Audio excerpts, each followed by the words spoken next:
Yeah. Yeah. Right. Yeah. So thank you guys for having me over to deliver this chat on the verdict on vaccines. I plan to make it a talk on how we did this study, incorporating methods, the scientific methods, which is what I want you all to know. Just a disclaimer here, I'm not a vaccinologist or an expert or anyone involved in vaccine development. I'm a clinician largely of reproductive medicine. 70% of my work is clinical, and the remaining 30% is, as my CV would have told you, a bit of teaching and a bit of research. Ruma, it's really lovely to have you today with us. I'm just going to let Aditi say the formal welcome now that we've, you know what you're going to be talking about, and we're all so excited to hear more.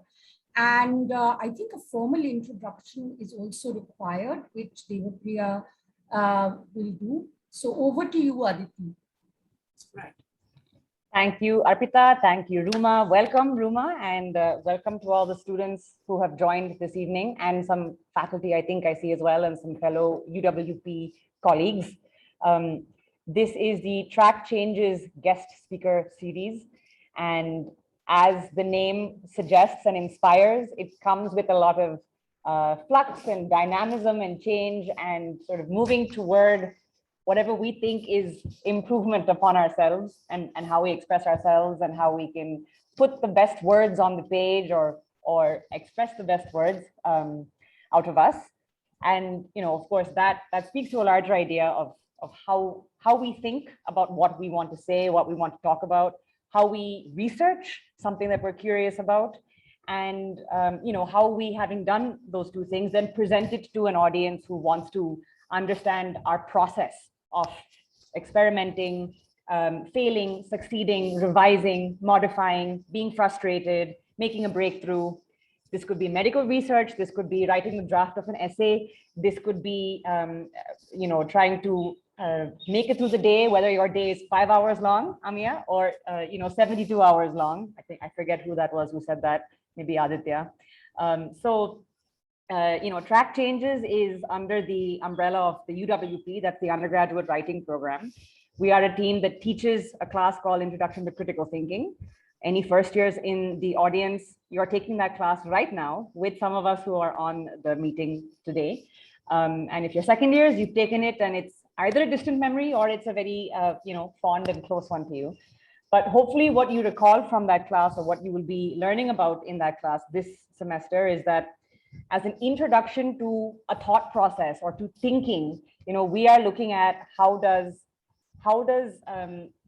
critical thinking actually play into so many things that we do in a day, and certainly into how we are preparing ourselves to be, at least for the next 3 to 4 years, academics, students who are acquiring knowledge, prioritizing knowledge, processing all of this knowledge, dialoguing and debating it, challenging it, growing it, sharing it. And critical thinking has a large role, or perhaps is that underpinning, that allows us to do all of these things. So that's perhaps very broad, but if you apply critical thinking to medical research, as we're going to hear about today, or if you apply it to, again, drafting an essay or reading a text, it's questions about how are you responding to what's being said? How are you framing the question you want to ask? How do you know whom to talk to in order to grow your knowledge or test your knowledge or convince someone of something, right? And so our critical thinking course and Track Changes is trying to explore this from as many different angles as we can, which is why I think it's amazing that we're opening our series this semester and this year with something that is, of course, so pertinent and so in everyone's daily life today, but also so connected to what we're teaching. And with that, let me hand it over to Devapriya and to Arpita to further the introduction and then jump into the presentation. So thanks a lot again, Ruma, for being here. Thank you, Aditi. Thanks, Aditi, for that really warm welcome. And welcome again, Dr. Ruma Satwik, to our first Track Changes event this semester. which we are absolutely thrilled to kick it off with a woman in science. Because of course that's a particular interest of all of us at UWP. So we're really very thrilled to have you here. For everyone else, Dr. Ruma Satwik is a consultant in the obstetrics and gynecology department at Gangaram Hospital in New Delhi. And her particular interests lie in infertility, endocrinology, endoscopy, and embryology. As she said earlier, when she gave us a short introduction to her work, she is not a vaccinologist, but these are very interesting times. And she found herself, I think I am hazarding a guess, Ruma, tell me if I'm wrong. She found herself in a place, in a location, in a situation where she could do this marvelous study, which some of us have read about in the newspapers, and which has added so much, I think, from just pure knowledge and also policy point of view, to how vaccine efficacy can be added to in our milieu in India. So Ruma, with that, I'm going to hand it over you to start taking us through your presentation. Welcome once again. Lovely to have you. Thank you, Arpita. It's my pleasure. Absolutely my pleasure. And Aditi, you hit the nail on the head when you spoke about critical thinking and what it takes to question received wisdom. So this talk is the verdict on vaccines, is something vaccines and the study of vaccines has engaged me and exercised me in the past few months. And this is what I shall be talking about.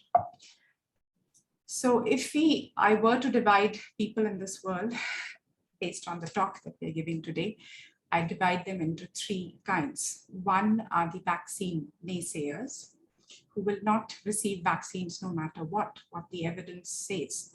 There are vaccine fundamentalists who, without looking or appraising themselves of evidence, will propose vaccines irrespective of what the evidence is saying. And then there is a third kind, the critical thinkers, like you all are, who will question what is being told to them, who would want to subject the information that they have to scientific scrutiny before making an impression or before making a conclusion on what is right and what is not. Okay. So vaccines work as a general principle. We know that from the first time that the principles of vaccinations was used in 1798 by Edward Jenner, who was the inventor of the first vaccine, cowpox. He managed to inoculate a 9-year-old boy, he was actually a gardener's son, with the exudates from a woman who had cowpox. And this was based on his own observations that women and men who worked in milking and the dairy industry were less prone, if they have had infection once, were less prone to a reinfection later. So he used this on a young boy to later prove, and then exposed him to smallpox vaccine. Of course, one can question the ethics of that, but exposed him to smallpox patients later to find that this child was completely immune and never developed smallpox again. And thereon, multiple vaccines developed. We have vaccines against most infective diseases as of now. And if you ask me, how has the life expectancy changed in the last 100 years, then the single most and the predominant contribution to an improvement in life expectancy in India has been vaccination and antibiotic use. But keeping that aside, so we know that vaccines work. The history of vaccine development, COVID-19, has also been a very fascinating one. From the point that the WHO declared COVID-19 a pandemic in January 11, to the point where preclinical studies on animals were conducted, to the point where phase 1 studies were conducted from April onwards, to the completion of phase 3 studies. Now, vaccine studies take a long, long time. They are conducted in several phases to see if they are working in animals, then to see if they are safe in humans, then to see if they are effective blood-wise, if they are producing the necessary antibody response in humans, which is phase 2, and phase 3 is finally if it is actually preventing them from infections. All of this happened in a span of 8 months. And this is the fastest that we have seen any vaccine developing. Normally, it would take 3 to 10 years. Not just that, we also saw some very advanced, never before used technology in the development of vaccines. And these were mRNA technology or viral vector-based DNA technology in vaccines. So post completion of phase 3 trials, it needs to meet regulatory approvals, wherein regulatory bodies appointed by the government will look at all scientific data and based on the data presented to them will grant emergency use approval. So 3 vaccine candidates at least had managed to clear all these phases and to meet regulatory approvals. In India, of course, we all know that by January 16, the first rollout of vaccines have begun. The data on vaccines was also available for scrutiny by the scientific community and by the public at large. And we found that the data was robust and that it was granting protection, even though not, it was not perfect. It was not 100%, but it was granting decent protection against symptomatic infections. Riding high on the success of vaccines, Israel by April 2021 had removed its mask mandates. And similarly, European Union was considering issuing vaccine passports to countries, to its citizens, which meant that they could allow people to enter public spaces if they had received 2 vaccines. This would mean nightclubs opening, malls opening, and basically looking at how societies would open up based on vaccination status. So you can see that these reports are from April and June, and we in Delhi, however, were witnessing completely different scenes.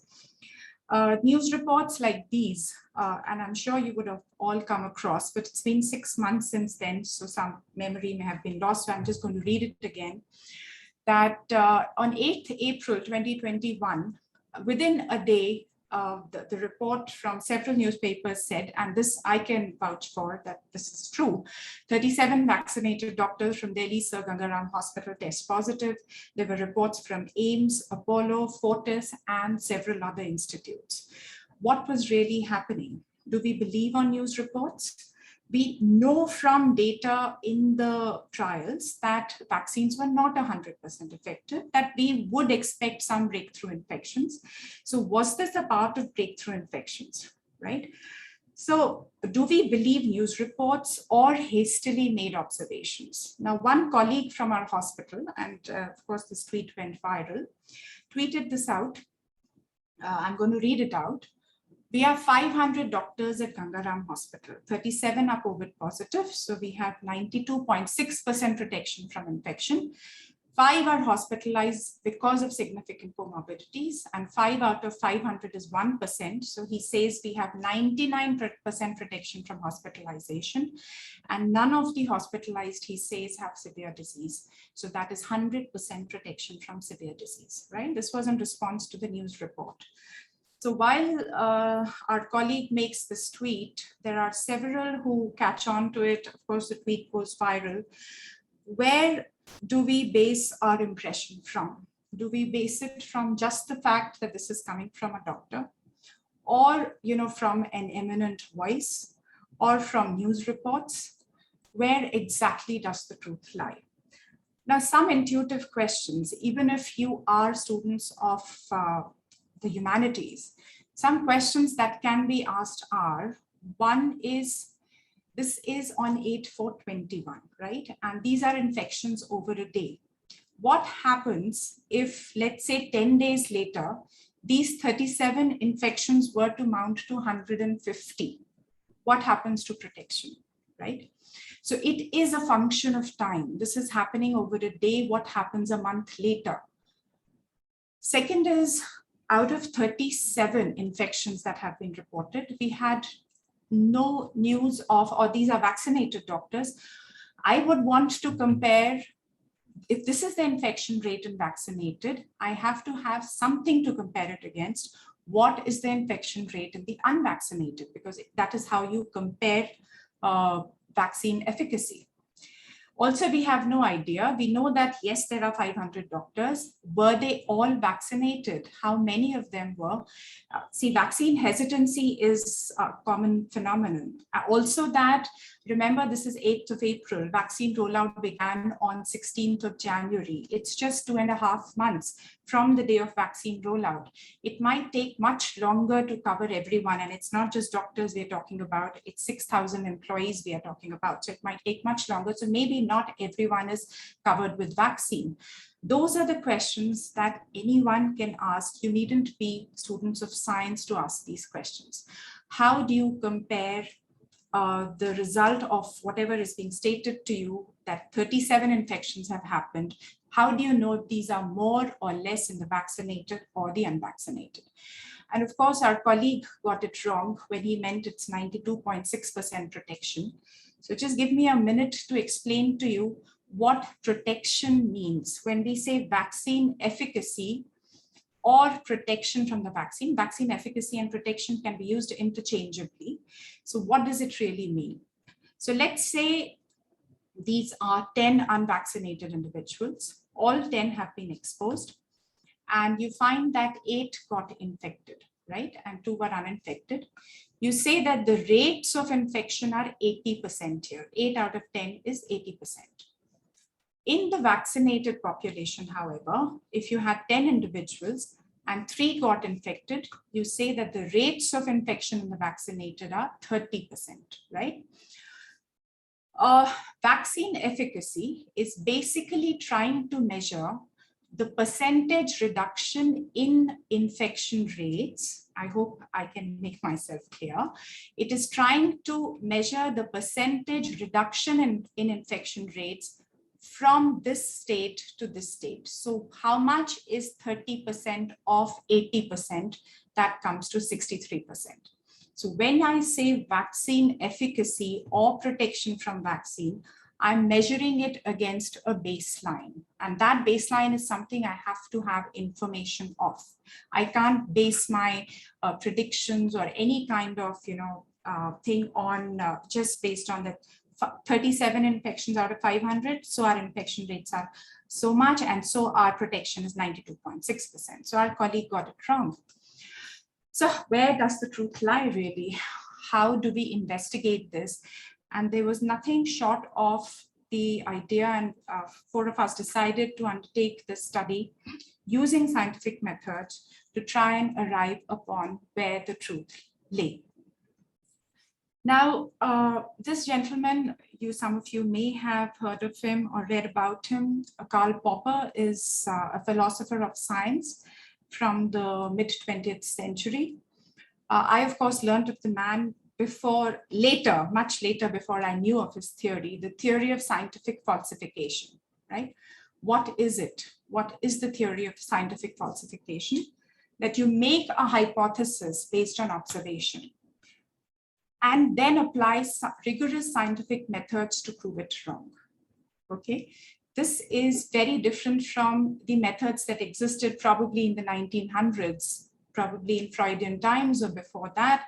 But my colleagues and maybe one generation before me have been using these methods to try and prove a hypothesis, right?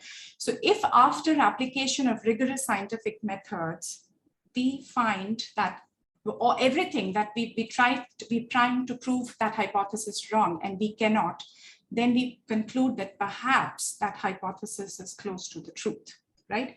That is the scientific method. However, researchers are expected to be humble. If the rigorous scientific methods that were applied to prove the hypothesis wrong say that the hypothesis was incorrect, we are expected to still go on with the study and to publish those findings, because we are not expected to be biased. We're not trying to prove anything. We're just trying to find the truth. So it could go one way or the other. That is an understanding that a researcher or anyone with critical thinking should have. We are not trying to go one way or the other, right? It could go any ways is the understanding that a researcher should have. So now, because we are insiders, we were privy to some information and some startling information actually. The 37 cases that were reported amongst the vaccinated were stemming from, the origin was one social event, okay? Now, you do know what was happening in Israel and elsewhere, and generally it was being purported that vaccines are our ticket to freedom, are our ticket out of the pandemic. So people had started, of course, socializing, people had started interacting a lot more without their personal protective gear. So we found that for every 10 individuals who were present at that social event, 8 had tested positive, right? So now this is startling because this is certainly not matching up with what the trial data was telling us. However, remember, we are trying to prove our observation wrong. So we had to ask ourselves what we are observing. Is this correct, or is this a result of certain other variables that could affect these outcomes? What are these variables? Okay. So all people who understand human or study human behavior, human pathology, human psychology, human physiology, understand the concept of variability, right? That no two humans are alike in their response to vaccine in this example, or in their behavior, or in their what you would call intelligence, be it a physical attribute like height, or a physiological attribute like hemoglobin. Things can tend to vary within individuals of the same age group, of the same gender. And we attribute it to what is known as the epidemiological, excuse me for the spelling mistake, but epidemiologic triad, okay, which is host agent environment interaction, which will determine how the response would be. In this case, it was the individual, virus, and vaccine. What are we looking at when we look at each one of these components, right? So before that, I want to introduce the concept of confounders to you. Each one of these, like we talked about individual, vaccine, and virus. So apart from the actual effect of the vaccine, it could have been vaccine doses, it could have been certain variations in individual behavior, age, or susceptibility, or the virus itself that was probably causing this change in observation that we were making. So our job as experts, in fact, if you are into any research, you have to identify people or experts in that field who can identify these confounders for you. So we identified some confounders. So there are known and unknown, but these were the ones that we thought may have affected results. Not everyone in our cohort got Covishield, right? So we had to separate the ones, but yes, 90% of them got Covishield. So we were trying to study one vaccine type and to see how this was affecting vaccine efficacy. So we had to remove the influence of other vaccines. Vaccine dose and dates, so number of doses would have mattered. Duration between dosage would have mattered. This is what was recorded. Duration between dose and infections, whether it happened within 5 days, 10 days, 21 days, 40 days of the last dose was recorded. These are some of the vaccine confounders that can lead to differences in results. So second step is accounting for variations in population. Okay, so like I said, there could be populations that are either more susceptible to the infection or are more likely to manifest severe disease once they acquire infection. Okay, and these are some of the factors that we think may have been responsible: age, gender, health worker role. So health workers are divided into administrative roles, or they have paramedical roles, or they have clinical roles, and that's the kind of division we make. Retired and active status is also essential because there are doctors who, you know, in the category of retired, but visit probably twice a week. Active consultants are there for 8 to 12 hours in a day. And similarly for nurses and paramedical staff, comorbidities will determine how severe the disease is. So and one important confounder would have been acquired immunity from previous infections. And lastly is healthcare access. And this is also an individual variation. So Gangaram Hospital, despite being a private hospital, Arpita put it correctly that I was in the right place at the right time to do this. And this is the right place because Gangaram has one unique healthcare model for its employees. It gives free and equitable healthcare to all its employees, irrespective of what category or health worker role they belong to. So, however, that could have affected, so we have accounted for that as well. So third step was accounting for variations in the virus. And by April, and in fact, by then, 3 variants were already circulating. One was the UK variant. I'm sure some of you may be aware of it. It was called the Alpha variant. The wild type from Wuhan was probably the grandmother virus. And since then, there had been several alterations to the virus, causing a change in its transmissibility, in its ability to cause severe disease. And so there were Alpha, there was the Brazilian variant, there was the South African variant, and then, of course, we weren't sure what was causing the infections in our cohort, right? So we had to do a viral genotype as well. The fourth step was defining outcomes, okay? So we are again trying to be very objective here when we say what are the outcomes we are looking for. So outcomes could be many. These are the 6 outcomes I've listed, but outcomes have to be of importance to the participant, to people, to individuals. So you can't have, outcomes that don't matter to people. So questions that, let's say, I as an individual would ask is, what is my risk of some infections if I was vaccinated? If I did get the infection, what is my risk of severe disease?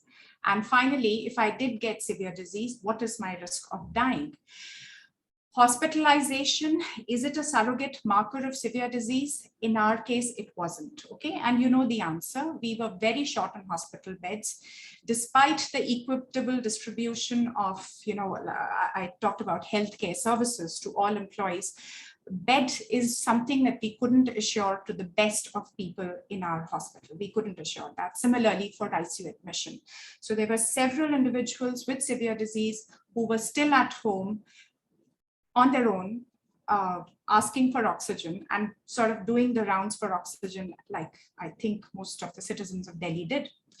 Could long COVID, and that is another question that perhaps someone who is interested in knowing what the outcomes are, it could have been, yes, an outcome, but we wanted to come out with these results as quickly as possible. Long COVID takes at least a follow-up of 6 to 8 months. So we did not take that as an outcome. Okay, so now we know that these are the confounders. At this point, this is 75% of my presentation is over, and I'm now talking about framing the right question, okay? So once you know what is it that you're looking at, you frame the question. In our case, it was, is a single dose or a twin dose of Covishield specifically protective against symptomatic infections, oxygen therapy, and death caused by the circulating variant of SARS-CoV-2, we had no idea what it was, amongst healthcare workers, and how much is that protection? And this was, the second question was a very key question for us to answer. If there is any protection, what is that protection? Right, so once we have asked that question, we have to be able to identify how are we going to collect our data. Okay, now this is of vital importance, but it is an extremely arduous task. Okay, you have to identify your data sources. Where is it that you're going to collect your data from? So it could be lab tests to determine who all were infected, which is what we did. It could be databases, so databases to identify people working in the hospital, databases to identify vaccination status, or it could be records of people who were hospitalized. And finally, because we knew a lot of them were also at home suffering, interviews to find out how many had severe disease, right? So this is how we collected our data. All 4 sources were used. Once data is collected, it has to be analyzed. And this is something that you understand, and some of you who may have been in research, that data can be analyzed in any which way to support a hypothesis. Okay, there is a term we use in medical research. It's called p-value hacking. Now, p-value is the probability of something being proven true or false. Okay, anything less than 0.05, we say it is significant, and that perhaps what we are saying is correct. Okay, but there are, if I were to use, maybe if I knew that this is what I have to prove, I can prove it any which way. I can employ whatever methods. Okay. But if you are doing a study of importance, and again, like I said, we are trying to falsify that hypothesis, we have to use established methods which are acceptable for the research question and collected data, and which adjusts for the numerous confounders that were listed in the previous slides. Okay. So now this is also an important part of research, of scientific research. None of our projects get through till we have ethics clearance. None of the journals accept any research till there is ethics clearance. Ethics clearance is by an ethics clearance body or an ethics committee body, which is a 15-member committee. Based on the ICMR guidelines. About half the members are from outside the hospital, and at least there is a specification on what the constitution of that ethics committee will be. Some of them are social scientists, some of them are experts, some of them are scientists, and some of them are people who are well versed in research. So these are the people who will analyze and critically look at importance of the question, because if it is important enough, they will do what is known as an emergency review, which is what was done for our study.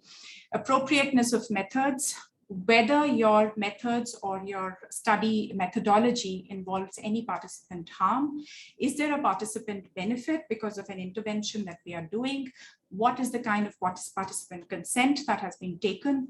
Is there a data and anonymization plan? Because you don't, so this is the job of the primary researcher to try and answer all these questions. And is there a sponsorship? Because, and we cannot get through anywhere without signing a conflict of interest form. What if I was an employee of Covaxin? What if I was an employee of Pfizer and I was looking to harm the business interests of Covishield?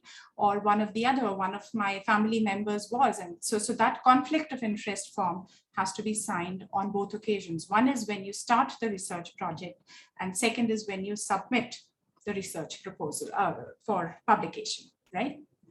Now these are our results. Sorry for the very busy slide. I'm not going to go into too many details, but what it was saying, so employing all these methods, it tended to confirm our hypothesis, right? Using all those methods. What it was saying was that if 10 were to be infected out of 100 in unvaccinated, let's say this whole cohort is unvaccinated and they were exposed, and 10 were to get infected, then in the vaccinated with 2 doses, that 10 would come down to 7, right? This is what we could gather after raising the question in April. After 3 months of work, by July 2021, we were ready with our results. And this is, we are talking about symptomatic infections. So this was a summary of our results, that single dose alone was giving no protection at all from any outcome of interest. We studied symptomatic infections, we studied severe disease, we studied death, we studied oxygen therapy, the need for it, and single dose did not seem to provide any significant difference in protection. 2 doses were 28% protective. I showed you that chart just now, which is like 3 individuals. If 10 were to be infected, 7 would now be infected after 2 doses. So that's about 3 individuals less. 2 doses, however, were providing very significant protection against severe disease and death. And this is perhaps what most vaccine proponents and fundamentalists have caught on to. They say that the study does not seem to say anything different from what is already known, that 2 doses protect like how the trial has said. To this, we say that perhaps the goalpost has shifted. The goalpost at that point remained symptomatic infections. When they talked about trial data, AstraZeneca, Pfizer, whatever, they had, in fact, they were reporting the results based on 130 infections in their entire cohort. We had 560 infections in our cohort of 4,676 patients, 4,276 patients. That's an infection rate of 15% versus the trial data, which is 1% infection rate. So when you have something that huge attacking you, we said that symptomatic infections, it's not preventing transmission, right? So effectively, we are trying to say that if I'm infected and I'm vaccinated and the next person is infected and vaccinated, he or she has an equal chance of acquiring the infection, but his personal protection against severe disease and death is likely to be high, okay?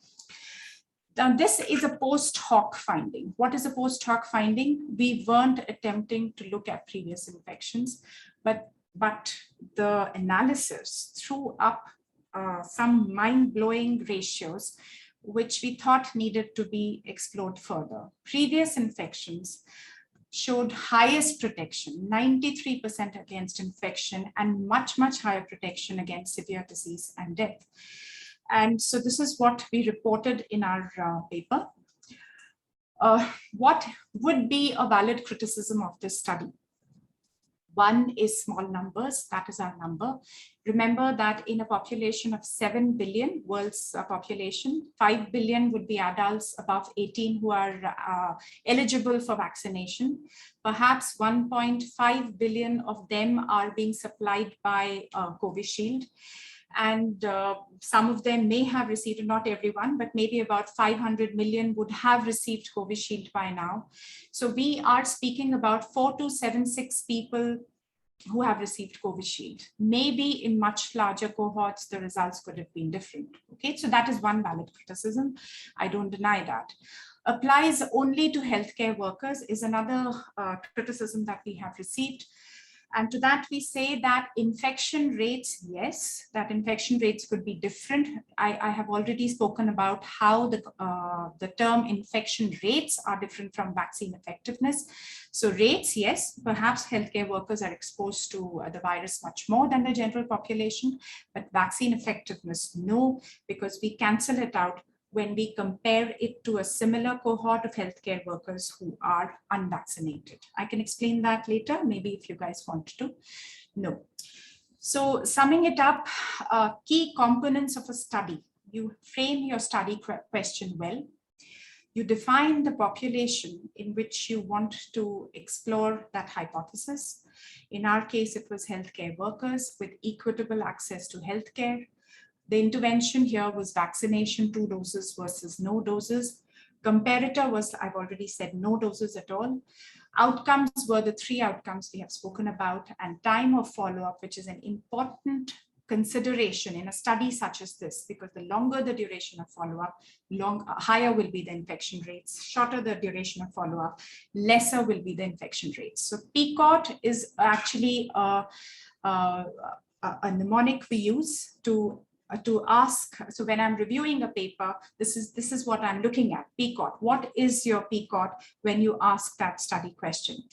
Again, like we have already stressed on data sources, it's important to identify the right kind of sources from where you will access your data. Collection, very, very meticulous statistical analysis methods. And finally, very cautious interpretation of results. So even though you've applied all methods to try and prove your theory wrong or your hypothesis wrong, and you have not been able to prove it wrong, there will still be a place made for caution, is something which the researcher should identify and should be able to express it in discussion, right? Now, so this was July. We published it, the publication, or it got accepted on 7th of August. And 15th of August, it made an appearance on their web portal. But by then, we did not have much to go by, right? So in the methods of science that we apply, we want to know if the same set of observations can be replicated elsewhere. Now, remember that the the Delta strain was identified in India first, right? It struck Delhi like no other city in the world. we were fortunate enough to have people amongst us to identify that variant for us very early on, which helped our study in a big way, right? This is coming from a country which had just set up its genomic sequencing unit just about a few months back in the month of January. So the collaboration between institutes like INSACOG, IGIB helped us a lot in identifying the right variant, and to say that about 70% of infections of the genotyping sampling that we could do was because of Delta variant, right? So now we look at whether these observations were repeated elsewhere. So that's the scientific method, whether what you have stated, although we were at that time the only people saying it within India, we wanted to know if other people are saying it as well. So Vellore, CMC Vellore is a premier institute of research and medical care in Tamil Nadu. And in fact, it's one of the top institutes after AIIMS, and year after year, it appears in number 2 in the list in terms of people wanting to go there for care or for medical education and research. So 5th June 2021, there's a preprint which finally makes its way through peer review and gets published on 26th June 2021. Which says that single dose is protecting, that vaccines are working beautifully, 56% in single dose, and 2 doses are giving us protection of 70%. A month and a half later, knowing that this is the only published study. Now, there were news reports, I haven't brought them here, none of them managed to find their way to journals. There were news reports from Apollo, there were news reports from Army Research and Referral Hospital, there were news reports from elsewhere, different hospitals were doing their own studies. July is when we completed and submitted our paper for publication, and this is what our findings were. We compared it to early Delta data from Scotland, Public Health Scotland, and you can see that their data on single dose is down to 18%. The original trial data against the primary variant was 70% protection. Okay, so these guys are in a way at least validating one of our findings. England again publishes, Public Health England in August 2021 publishes their data on the 12th of August, and they find that the single dose protection is 30%. However, both Scotland and England are saying different things with respect to 2-dose protection. Okay, I'll come to why that difference still exists. And finally, CMC Vellore, it's a different set of researchers. I'm yet to go through the full text of this paper, but on 10th of September, this is again a preprint, and they are now looking at confounders the way we did. They're looking at previous infections, which is the first major confounder, and they are now saying that 2 doses are 31% protective, which is similar to ours, and previous infections are 87% protective, which is similar to ours, right?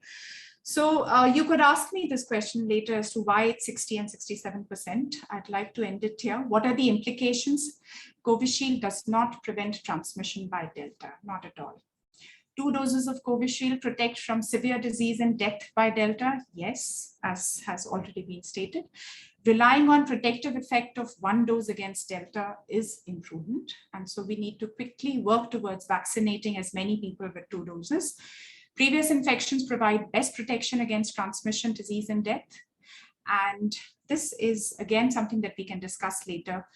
Vaccines, any vaccines, and from whatever I have been reading and we have been discussing, this is not just Covishield, but also Pfizer and Moderna are unlikely to lead to herd immunity. The most likely way to achieve herd immunity is by natural infections. We can discuss what herd immunity is, but I'd like to end my talk here. Thank you for being so patient. Thank you so much, Ruma. That was, I mean, it was really complex at one level, and yet the way you took us through it, it was crystal clear for me, and I think for many of us here, and also raised a lot of questions, I think, that we would like to put to you. But I believe we do have a series of questions ready with us. So I'll keep my question for later. And I am going to ask Aditya first. Aditya, do you have some questions that you want to put to Ruma, to Dr. Satwik? Yeah, sure. Thank you so much, Doctor. It was really insightful. As Professor Das said, so I'm sure a lot of us have questions about the implications because they seem quite serious, of course. But I also had a question about the method. So you explained to us how you went through finding the confounding variables, and those confounders sort of, if I'm imagining them correctly, are sort of the known unknowns about what's happening in this situation. So what does, in a study like this, which doesn't have a very small sample size, I don't know how sample sizes are in medicine, but it seems not small. How does one account for unknown unknowns? Is there some way we go about that? So there is no way really. Ideal would have been what is known as a trial. A trial does what is known as randomization of population. So this is an observational data, okay? There is no way of accounting for unknown variables. But trials, what they do, trials as in when the vaccine was still being launched, they base their conclusions on trials. Now, trials is you actively give vaccines to a set of individuals and you give placebo or water or whatever to another set of individuals, an equal set of individuals. You make sure that they are matched in terms of different variables that you know. But before you give them, there is a process known as randomization. So randomization is where, so there are people enrolling. You don't know who is going to get the vaccine. The individual does not know who gets the vaccine, but these are randomly generated numbers. So the first participant, the computer says, should get intervention 1, and the second participant should get intervention 1, but participants 3, 5, 10 should get intervention 2. So that randomization tends to kind of control for unknown variables. That's a very good question, Aditya. Right. Amia or Isha, who wants to go next? If you have, I believe one of you has questions for Dr. Satwik. I could go, I don't mind. Both of you have questions. Okay, excellent. Yeah, Amia. So my question is slightly unrelated to the research side, but something I've been wondering about vaccines is that there's been a lot of talk about equitable access within the country.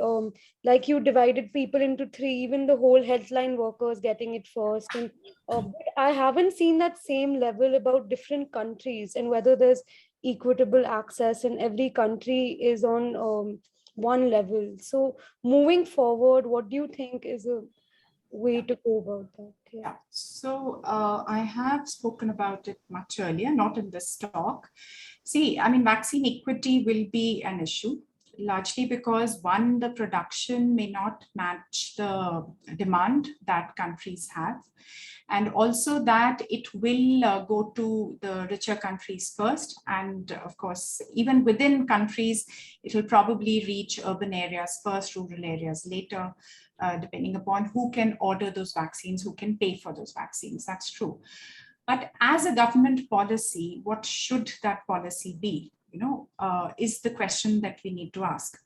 So while vaccine, we need to cover as many people as possible with vaccines, we also need to make sure that whatever we are doing is effective, right? So studies like these inform us about what a very effective measure might be. So let's say we saw that Kerala saw a surge in infections through July and was in fact really struggling with cases, till mid-August. And of course, now the numbers have started to come down. But this happened because Kerala managed to protect its population in the first wave. And it is entirely because of an administrative effort that they could do it, right? And even though Kerala has the right kind of infrastructure to deliver as many vaccines to people, what it was doing is that you are being struck by the virus. You know that first the single dose may not work much. It may not work at all at worst, or it may work at a very reduced protection level. So should we still stick to the 16-week interval is the question that we wanted to ask. So in such areas where they are being ravaged by the pandemic, you want to quickly cover them with 2 doses, right? So I understand vaccine equity. And how do you understand where to cover them quickly and where to cover them? You can maybe do with 1 dose, wait for 16 weeks, wait for more vaccine availability and do the rest, is based on seroprevalence data. Okay, ICMR came out with its seroprevalence data, which says that Delhi, even as we speak now, is at 80%. Okay, UP is at 80%. There are several other states that are at 75 to 80% seroprevalence. What does that mean? That infection has already struck them and it's gone. It may or may not have produced symptoms. Now, we do realize from a study such as this and several others now that have come up on previous infections that previous infections protect the most. So how do we combine those 2 informations? Is perhaps to make a very rational use of limited vaccines, is where seroprevalence is high, you can maybe wait 16 weeks to deliver the 2nd dose. But where seroprevalence is low, like Kerala, and especially that are being ravaged by the virus, shorten that interval to as low as possible, to maybe 4 weeks or 5 weeks. Okay. Thank you. Good question, Aditi. Isha, do you want to go next? Yes, sure, Professor. I wanted to ask more about how the methodology works, keeping in mind that there's so many variables. So we know that there's a number of variants of the virus, and all of them have varying virulence and difference of severity. So how does that affect the nature of such a study? Because I'm assuming each variant will be affecting people in different ways. And so how does that factor into it? Yeah. So, there are different kinds of statistical analysis, which one can look at. So these are known as regression models. Okay. So if you were to go into any of those statistical softwares or tools that you may have, the ones that we use are SPSS, okay, Statistical Package for Social Sciences. So we look at regression models. You input all the variables that you think can affect outcomes. Like I said, age, gender, health worker role, all the others, previous infection status, the kind of exposure that people have. And so following that, or genotyping data, if you have that, and look at outcomes, which is, let's say, infections or no infections. So it will throw up an analysis which will say that if all the others were accounted for, or if all of them had a value of 1111, how would one factor alone, which is vaccine alone, cause a change in infection rates? Okay, so these are complex models, but maybe you could take the help of a statistician in your institute. They will also be able to help you out with that. Okay. Thank you. I know I'm going next to Mukundan, but Mukundan, there's a very interesting question from the audience. Aishwarya, I think, am I right? I'm not able to unmute her for some reason. Could we let her ask it herself? Professor, let me see if they can. I think they should be able to unmute themselves. There is a question in the chat box from Vaishnavi. Should I read that out? Or you? Yeah, I think, Ruma, I thought it'd be nice to let them ask it themselves, but I'll just, is it possible? Have they been able to I have sent an ask to unmute notification, Professor, so hopefully it should work. I can't see. Okay, I'll just, I mean, you've seen the question already. Actually, everybody would have, but this is something that is of great interest to me also, with all of this going around about it affecting menstruation. I mean, once and for all, does this have anything to do with menstruation? Do vaccines affect menstruation at all? And all this talk around menstruation, then if it does not, does that indicate a gender bias prevalent in vaccines? Yeah. Yeah, so see, as we speak now, I have undertaken another study on vaccines and its effect on fertility. And one of the parameters I'm studying is also menstruation. And again, this is based on observational data, and we don't seem to find much difference between the vaccinated and the unvaccinated cohorts. However, there seems to be a greater call for a larger data from medical fraternity to come out with, evidence on whether this is doing so or not. There was an editorial that I came across just 2 days back, which said that we need to know if this is affecting or not. So we'll just have to wait and be able to give a verdict on that. I don't have enough data to give a yes or no answer yet. Okay. I think that's fair enough. Mukunda, do you want to ask your question and then we'll move to some audience questions, perhaps, just to pepper? Sure. Yeah. No, I have something of a strange question, Dr. Satwik, in that I feel like here we've had a decent amount of time and you've been able to give us all of these nuances into how research works. But you also showed us that little tweet that your colleague sent out that was, I mean, it was a lot more punchy, but as we've seen, it was not as reliable. So I was just wondering, for anyone using the scientific method, when they find themselves needing to communicate across different platforms, say a journal where there are very specific tools and a sophisticated audience, and then maybe a semi-literate audience like this one, and then when they're speaking to a reporter or on Twitter, how does one build that sort of versatility in communication?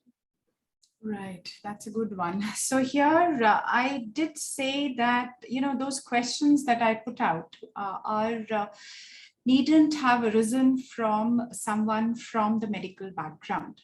Okay.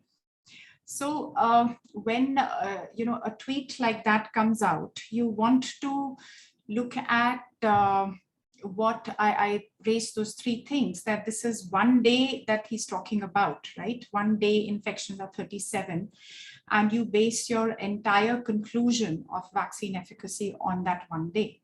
We are still into the pandemic. You have to maybe apply yourselves, and you're seeing infections around you, right? You're seeing every day people around you are being infected. So maybe you can put 2 and 2 together to say that 37 was on the 8th of August. So perhaps by the end, or 8th of April, by the end of April, that number may have risen to 150 or 200, who knows, right? So these are intuitive questions. It is something that, so like I say, I think never take anything at face value. That is the first thing. Second is data sources are important. Established bodies like of, let's say, coming from, let's say FDA, not FDA, but CDC, even the WHO, I know they have faced a lot of flack, but they tend to be very cautious in letting out their statements on, vaccines, on the pandemic. Whenever they have made it, it has always been made on data in the past, right? People who are into clinical practice are the ones who are privy to immediate results as to what is happening, and perhaps. So that is a third source, perhaps, that if you know of someone who is sort of on the front lines right there to know what is happening at that point in time, that is also where you could derive your information from. And also look at, see, I know there is a push to kind of advocate vaccines, and I fully believe in the power of vaccines, okay? I do believe also, and I do understand that vaccines in their current form, and perhaps against the variant that we are dealing with, have not been as effective, be it Covishield, be it Covaxin, we have no data on, so I can't comment, be it Pfizer, be it Moderna, okay? Also, there is talk about how after a time immunity will wane, perhaps that is leading to a reduced response or something, and perhaps we need boosters is also something we know. So if we have to follow people, perhaps, those who are in the know. So in the know, who are continuously probably making tweets on the discipline, perhaps, sending out sources which seem reliable. So most people will have an attached, document to support what they are saying, if they say it, right? So maybe that is another way of doing it. I do understand your predicament. The whole pandemic has been a very fast evolving situation, and information sometimes has not caught up with how the virus has evolved and how situations have evolved. And so I do understand that there has been a lot of misinformation about, and it's difficult for people to actually, perhaps maybe people have to tweet out more. Good people who research more should perhaps tweet out more. Those are the people you could follow. Right. Before I go to part 3, I'm just going to ask Shivani her question, because she's a first year in ICT, my student. So I'm very proud that she has a question. Shivani, what's your question? Hi, doctor. Thank you so much for the presentation. So you ended your presentation with the implication saying that vaccines are unlikely to lead to herd immunity, and that's something that would be most likely achieved by natural infections, right? But when I see material around me, read newspapers, the general narrative and the general sense that I get is that vaccines are the only way to end the pandemic and go back to normal. Can you elaborate a little bit on that? Yeah, so Vaishnavi, that's a very good question. And I left the issue of herd immunity open in my presentation. I was hoping to discuss it here. See, what do we understand by herd immunity?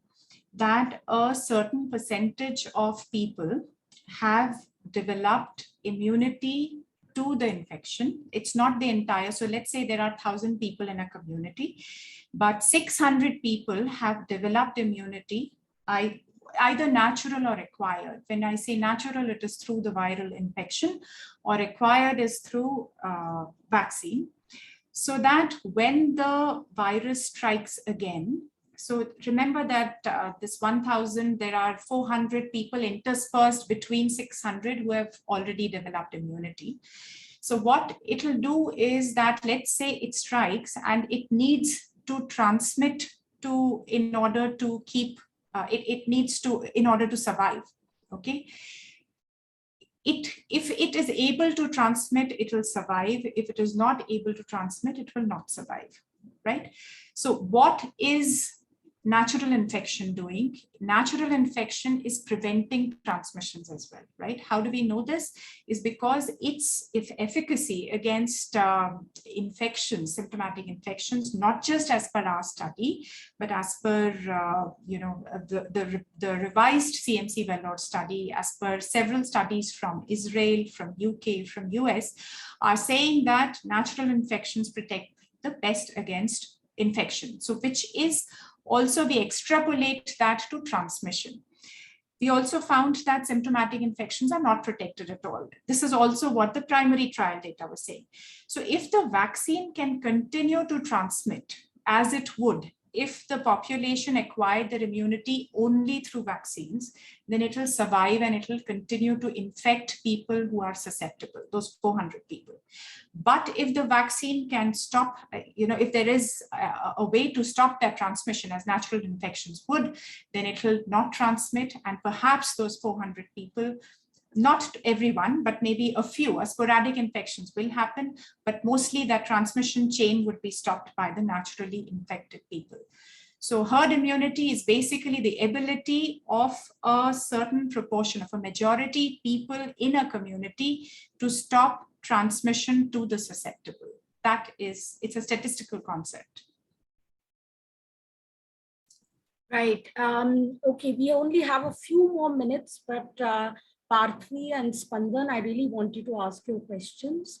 So maybe we can do that. Should we take both the questions together, Dr. Satwik, and then maybe you can answer them together? Yes. Does that make sense? Yes. Parthy, go first. Okay, so my question is related to something you touched upon briefly in your presentation, which is publishing. because I read previously that especially within science, there is this publication bias towards studies that accept their alternate hypothesis, when we have no reason to believe that studies that accept their null are any less valid. They could be equally as important. Sure. So how, especially in a situation like this, where it seems kind of urgent to get research out and information out, how do you deal with this, kind of bias towards studies that, accept the alternative? Right. Ruma, should we also take Spandan's question? Yes. Yeah, Spandan. Yeah, I actually had something very similar to what Parthiv wanted to ask. So my question was basically that you look at an evolving situation like a virus or a pandemic. The study that you conducted is conducted with specific supply chains or conditions for the vaccine or specific time period. But when this study were to be disproved, if this study were to be disproved in the future, we'll never have the same conditions again, either because our supply chains have improved or because the way the virus mutates has changed. So how do we go on about disproving or corroborating your research? So if you look at the study question, Spandan, it talks about against the variant that we weren't aware of. So it's a very specific study question. It's talking about one specific vaccine, specific outcomes, dosage, and it's talking about a certain variant, right? That specific variant that is circulating. So the answer is also very specific to that question. So when we compare this to other data sets, we are looking at similar conditions. And which is why when we interpret the results, it is specifically against the Delta. It is not against a variant that may come later. It is not against, let's say, the wild type virus, which was prevalent in the initial years, or it is not specific against the Alpha variant, which was present before this, right? So yes, this is what I say, and I'm glad you raised that question, that cautious interpretation of results. Okay, there is a very specific situation that it is referring to.